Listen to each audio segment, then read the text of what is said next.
Alors, bonjour les amis, encore une fois, bienvenue dans cette nouvelle vidéo, une vidéo dans laquelle nous allons ensemble apprendre à installer AdQuadRome sur notre serveur Debian. Voilà. Euh, pour ceux qui ne le connaissent pas ou bien pour ceux qui ne savent rien de AdQuadRome, AdQuadRome est une solution open, voilà, qui vous permet de mieux sécuriser votre réseau. Quelles sont les fonctionnalités qu'embarque AdQuadRome? Vous l'avez ici. C'est un tableau comparatif de AdQuadRome et de P-Hole. Je n'ai jamais parlé de P-Hole ici, mais si vous voulez, je peux voilà, réaliser une vidéo par rapport à cela. Avec AdQuadRome, vous avez la possibilité de pouvoir bloquer les publicités et les trackers. Vous pouvez customiser la liste de blocage. Vous pouvez construire vos propres serveurs d'IHCP. Vous avez une interface admin assez conviviale. Vous avez beaucoup de choses que vous pouvez faire après. Vous avez des services que vous pouvez bloquer. Vous avez énormément de possibilités avec AdQuadRome. Récemment, ou sinon il y a de cela quelques mois, j'ai fait une vidéo concernant AdQuadRome. Mais là, j'ai expliqué ou bien dans une vidéo, je vous ai montré comment vous pouvez l'installer sur votre routeur OpenWRT. Donc, c'est un routeur MikroTik à la base que j'ai bidoué pour avoir un système OpenWRT là-dessus. Et sur ce système OpenWRT, j'ai installé AdQuadRome pour contrôler tout l'ensemble de mon réseau depuis mon routeur. Bon, ici, c'est pas la même chose. Ici, j'ai un serveur à part qui me permettra de pouvoir le faire. Voilà, donc vous avez le choix. Vous pouvez le faire ainsi, vous pouvez le faire comme vous voulez. Et vous pouvez aussi l'installer via Docker. Voilà. Ce que je vais vous montrer aussi peut-être si vous avez envie. Dites-moi tout dans les commentaires. J'ai vraiment envie de savoir. Et avant de continuer cette vidéo, n'oubliez pas, sinon n'hésitez pas de vous abonner et de passer en vue, sinon en revue, toutes les vidéos que nous avons réalisées précédemment. On y va, on va pas bavarder beaucoup. Alors, pour le faire, je vous montre ici, nous aurons besoin d'un serveur. Donc, d'un serveur qui tourne sur Ubuntu, ou soit Ubuntu, Debian, voilà, peu importe la famille de Debian que vous avez, juste que ça tourne juste avec du Debian qui est derrière, tout simplement. Alors, ce que nous allons faire, c'est que à partir euh, des, des commandes que nous avons, nous allons installer notre AdQuadRome. Et d'abord, avant d'y aller, on va essayer rapidement d'avoir une idée sur l'adresse IP que notre machine a actuellement.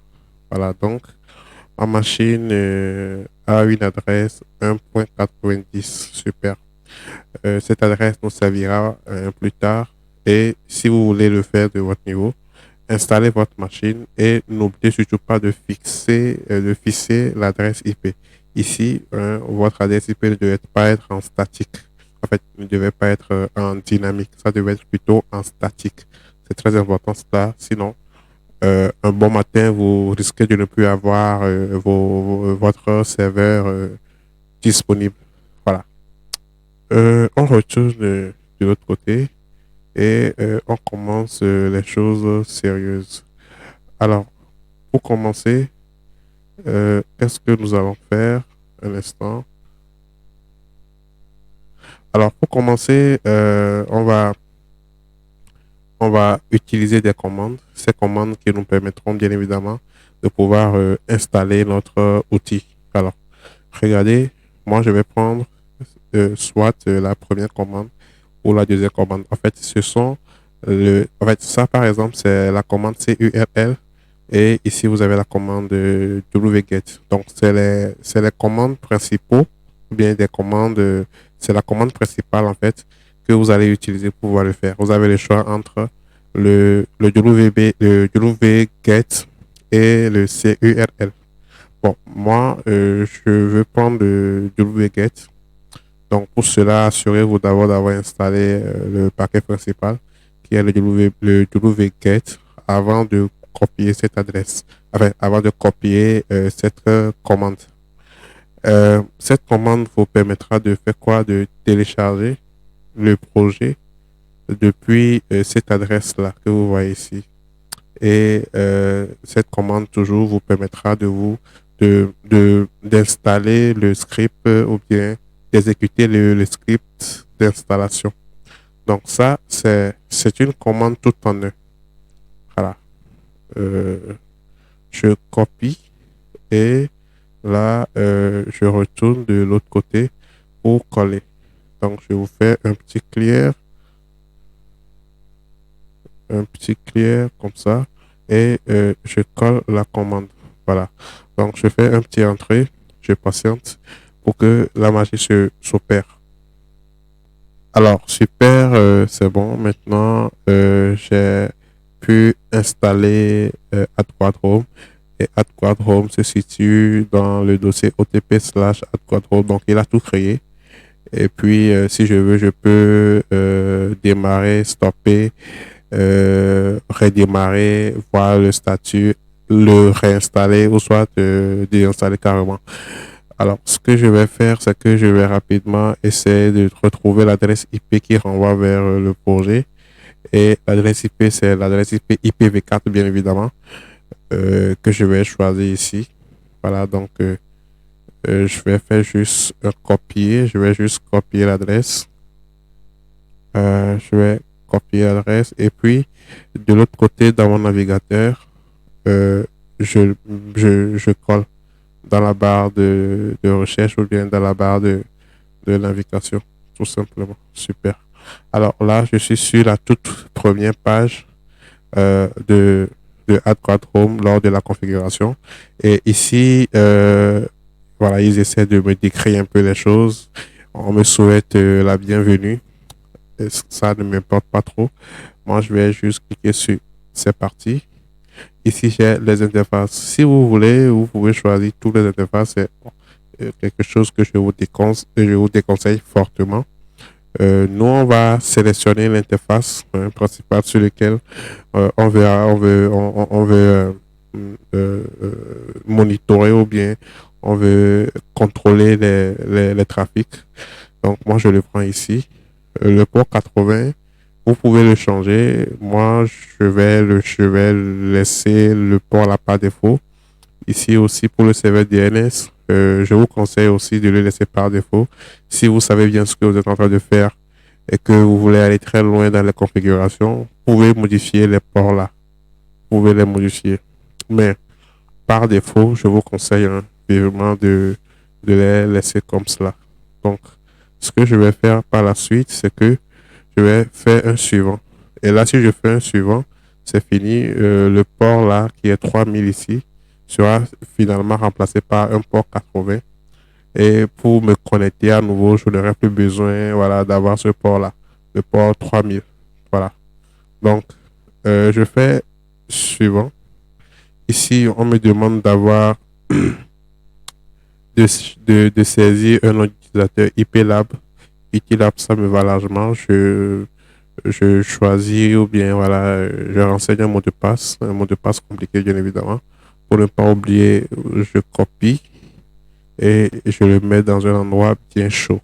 Alors, je fais un petit suivant ici et c'est bon.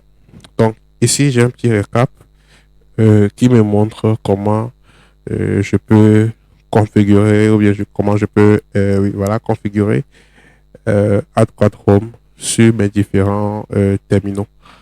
Un routeur, euh, un système Windows, Mac, Android, iOS. Et voilà, pour ceux qui veulent aller très loin, avoir un DNS assez confidentiel. Bon, vous aurez le temps de tout lire. Moi, je vais aller rapidement. Je fais juste un suivant. Et là, j'ouvre le tableau de bord. Alors, super. Alors, on me demande de me identifier. Je renseigne mon nom d'utilisateur suivi de mon mot de passe. Je fais login. Et voilà, je suis arrivé sur l'interface. Une interface qui est quand même assez conviviale que nous allons explorer ensemble ici et maintenant. Alors, regardez ici, dans le menu de navigation, vous avez différents menus qui vous montrent beaucoup de choses. Vous avez le guide d'utilisation que vous pouvez voilà, formaté que vous pouvez voir à n'importe quel moment. Voilà, pour intégrer AdQuad Home sur vos différents terminaux. Alors, ce que je vais faire, c'est que je vais recommencer par zéro. Je vais recommencer par le tableau de bord. Ici, vous avez le nombre de requêtes totales que vous avez. Oui. Juste après cela, je vais me connecter pour que vous puissiez voir un peu comment ça s'affiche. Mais je vous explique hein, et juste après, on y va. Ici, vous avez tout le nombre total de requêtes que vous avez. Vous avez le nombre de total qui sont bloqués. Vous avez le nombre de tentatives d'hameçonnage bloquées, oui, puisque ça vous permet d'être beaucoup plus en sécurité. Vous avez cette possibilité-là de bloquer l'accès au site, sinon au contenu malware et au contenu d'hameçonnage, oui, ici. Pour le moment, il n'y a rien, donc voilà, ils sont à 0,0. Ici, vous avez la possibilité de bloquer l'accès au site Aldut. Voilà, par exemple, si vous avez des enfants dans votre réseau, ils ont peut-être besoin de la connexion Internet pour travailler, mais il ne va pas falloir qu'ils voilà, qu'ils tombent sur les sites adultes. Donc, du coup, bon, peut-être, vous serez peut-être amené à configurer cette partie-là pour que voilà, les sites adultes soient complètement bannis de votre réseau. Ici, vous avez les meilleurs clients. Voilà, tous les clients qui sont présents, vous les aurez ici. Tous ceux qui sont connectés à votre réseau, vous les aurez ici et vous aurez une idée sur la façon dont ils trafiquent. Voilà, s'ils trafiquent beaucoup, s'ils trafiquent peu, vous aurez en fait une idée par rapport à cela. Alors, après ça, on va scroller un peu vers le bas. Vous avez d'autres choses qui sont d'autres onglets, widgets qui sont juste en bas. Que voilà, je vous laisse le temps d'explorer vous-même juste après. Voilà les paramètres généraux. Pour le moment, AdQuad Home n'est pas encore activé. Alors, pour activer AdQuad Home, je dois cliquer ici. Voilà. Donc maintenant, c'est bon. AdQuad Home est bien activé. Voilà. Vous n'avez même pas besoin nécessairement d'activer le tout, mais voilà. Donc la configuration est bien sauvegardée. Voilà, vous pouvez reconfigurer tout ce que vous voyez ici. Vous pouvez anonymiser les IP des clients. Tout dépend. Hein. Bon, moi, je compte pas le faire ainsi. Toujours dans les paramètres généraux, vous avez paramètres DNS. Donc, ici, vous pouvez ajouter les DNS upstream. Donc, ces DNS-là qui vous permettent de pouvoir bloquer l'accès à certains contenus, de pouvoir bloquer l'accès aux trackers, aux publicités et consorts. Donc, si vous voulez avoir la liste des fournisseurs DNS, vous pouvez cliquer ici. Donc, vous serez redirigé dans un autre onglet. Et là-bas, vous aurez le tout. Voilà. Donc, ici, vous avez les fournisseurs. Selon ce qu'ils font, il y a, par exemple, certains qui bloquent l'accès au contenu adulte. Par exemple, là où ils ont écrit protection familiale, ce sont des DNS qui vous aident à bloquer l'accès au site adulte, par exemple. Vous avez le DNS par défaut de AdQuad, qui aussi a pas mal de règles. Vous avez les DNS de Cisco, oui, voilà. Voilà, vous avez aussi des DNS adultes ici. Vous avez les DNS de sécurité, voilà. Vous avez les DNS qui bloquent les malwares et les contenus, voilà, les contenus indésirables ou bien les contenus qui sont susceptibles de vous infecter, voilà. Vous avez tout un tas de contenus, de fournisseurs DNS ici. Je vous laisse le temps d'aller faire des fouilles et de choisir ce qui vous convient. Donc, par exemple, supposons que vous voulez aller avec du Quad 9, par exemple. Je clique sur Quad 9 et vous avez les adresses. Donc, ici, vous allez marcher avec les adresses. Vous copiez ces adresses que vous allez coller de l'autre côté. Voilà, soit voilà, vous copiez les adresses que vous allez coller de l'autre côté. Soit vous le faites en IPv4, soit vous le faites en DNS over HTTPS. Bon, Euh, je vous conseille beaucoup plus le IPv4 et le IP, en fait, le DNS IPv4 et le DNS over HTTPS. Voilà, c'est ce que je vous conseille. Bon, moi, je n'ai pas de IPv6 dans mon réseau. U7, je l'ai, mais je ne l'exploite pas. Mais vous pouvez le faire si vous en avez un. Mais je vous conseille plutôt de rester avec le IPv4 pour le moment. Alors, je vais quitter ici. Euh, Juste en bas, vous avez d'autres réglages qui sont quand même assez avancés. Je vous laisse aussi le temps d'aller voilà, d'aller fouiller. Toujours avec les réglages généraux. On vient ici. Donc, ici, c'est le chiffrement. Donc, vous pouvez décider de chiffrer votre truc là, votre interface administrateur. Actuellement, c'est pas chiffré. Je ne compte pas le faire peut-être parce que si je fais cette manipulation, maintenant, je peux peut-être avoir des problèmes. Peut-être juste après la vidéo, je vais essayer de voir si je le fais, ça va marcher ou pas. Mais vous avez aussi quand même cette opportunité ou bien cette possibilité de pouvoir chiffrer tout ce qui se passe derrière, de pouvoir faire en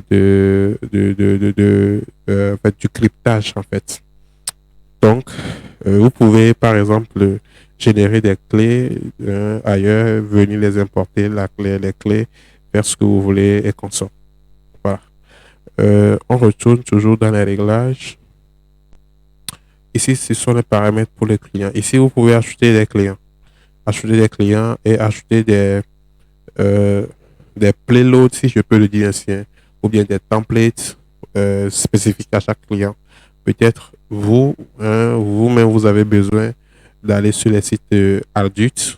Oui, peut-être hein, que vous-même, vous avez besoin de ça et que peut-être votre enfant ou bien les enfants n'en ont pas vraiment besoin. Voilà, donc vous pouvez ajouter, vous, en tant qu'utilisateur qui a accès à ces contenus et les enfants en tant qu'utilisateurs qui n'ont pas accès à ces contenus. À vous de voir. Voilà. Je crois, ici, ce sont les paramètres de DHCP. Vous pouvez avoir un serveur DHCP qui tourne sur votre serveur, qui délivre automatiquement les adresses IP à vos clients. Moi, je ne le fais pas ainsi. J'ai un serveur PF5 en arrière.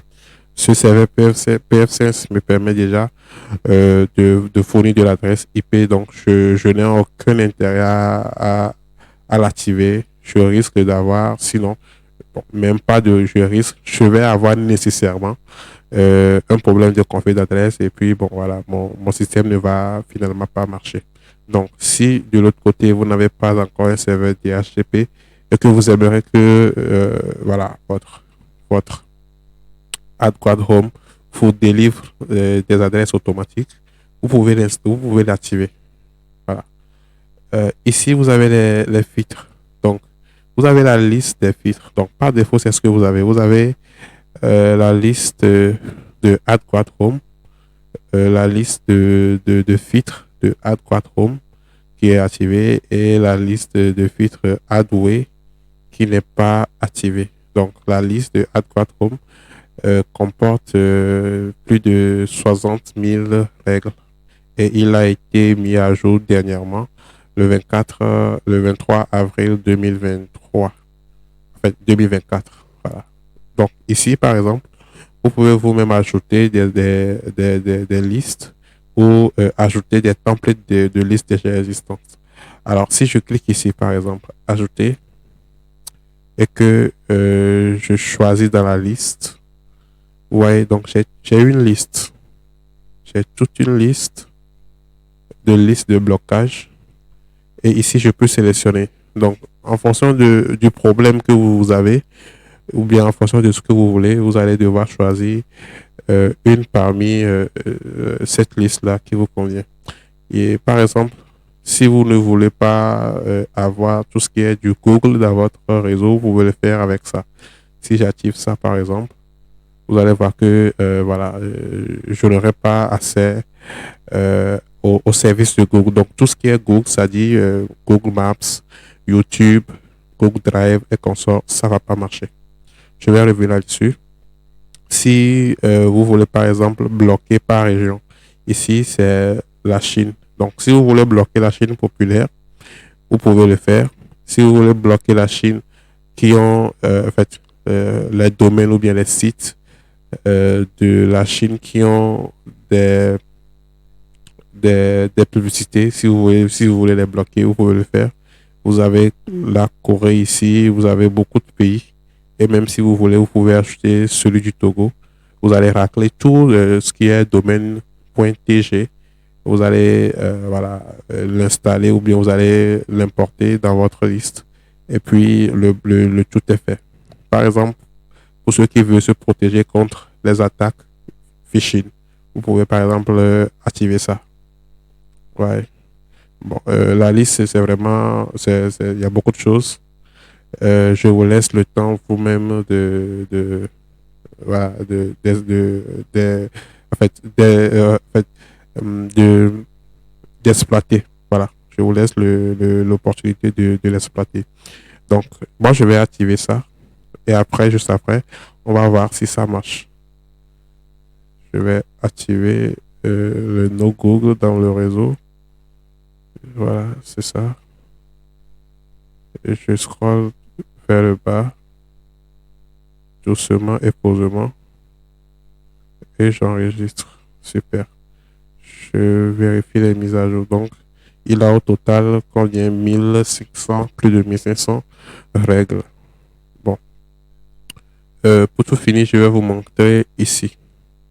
Ici, vous avez la possibilité de pouvoir bloquer les services. Vous voyez? Si je veux pas, par exemple, que quelqu'un accède à AliExpress, Amazon dans mon réseau, je peux le faire juste en cliquant ici. Donc, si quelqu'un veut accéder à AliExpress, il sera bloqué.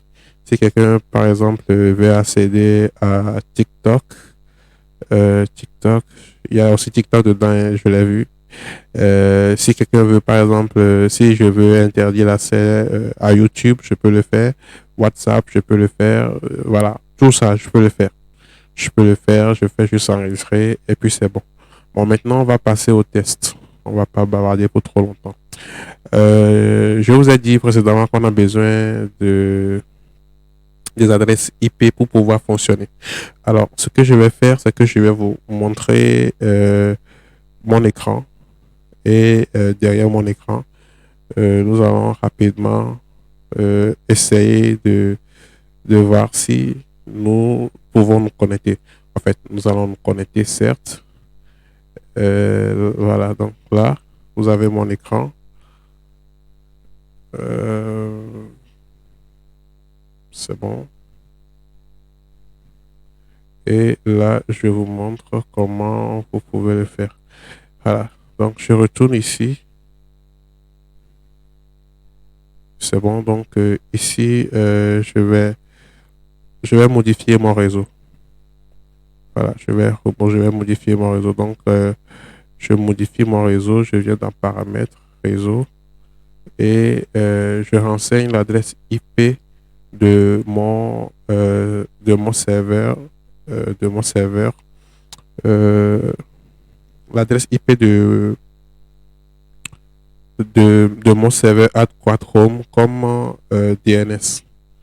Voilà. Alors, ici, je fais mon adresse IP 168. Donc, ici, je vais adresser manuellement ma machine. Vous voyez? Donc, je fais .1, point 85. C'est bon. Ici, c'est en 24. 24, super. Ma passerelle, c'est l'adresse IP de mon routeur. Donc, mon routeur est disponible sur le 192.168.1.1. C'est bon. Et ici, je spécifie l'adresse IP de mon serveur. Voilà, donc le DNS sera finalement l'adresse IP de mon serveur AdQuatRhome, bien évidemment. Donc, je vais faire un copier-coller ici et je vais remplacer ici par 90. Donc, j'étais bien avec le 90. Je vais appliquer, c'est bon. Et ici, je vais redémarrer l'interface réseau. Super. OK.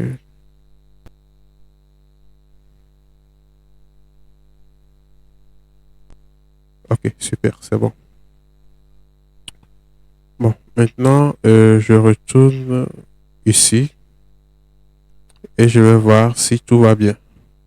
Voilà, tout va bien. Je suis là, je suis présent ici. Ici, c'est ma machine actuellement qui est, voilà, c'est la machine qui me sert de tourner cette vidéo qui est actuellement connectée avec l'adresse IP fils que je lui ai attribuée. Donc, ici, je suis le client et déjà, il a combien? Il a au total, c'est-à-dire, il a plus recensé au total 10 requêtes et parmi tous ces 10 requêtes, les 10 au total sont bloquées. On avait fait une configuration qui nous permet de ne pas avoir du Google dans notre réseau. Je vais voir si ça marche. Je vais rapidement essayer d'accéder à... Voilà, ça ne marche pas. Vous voyez?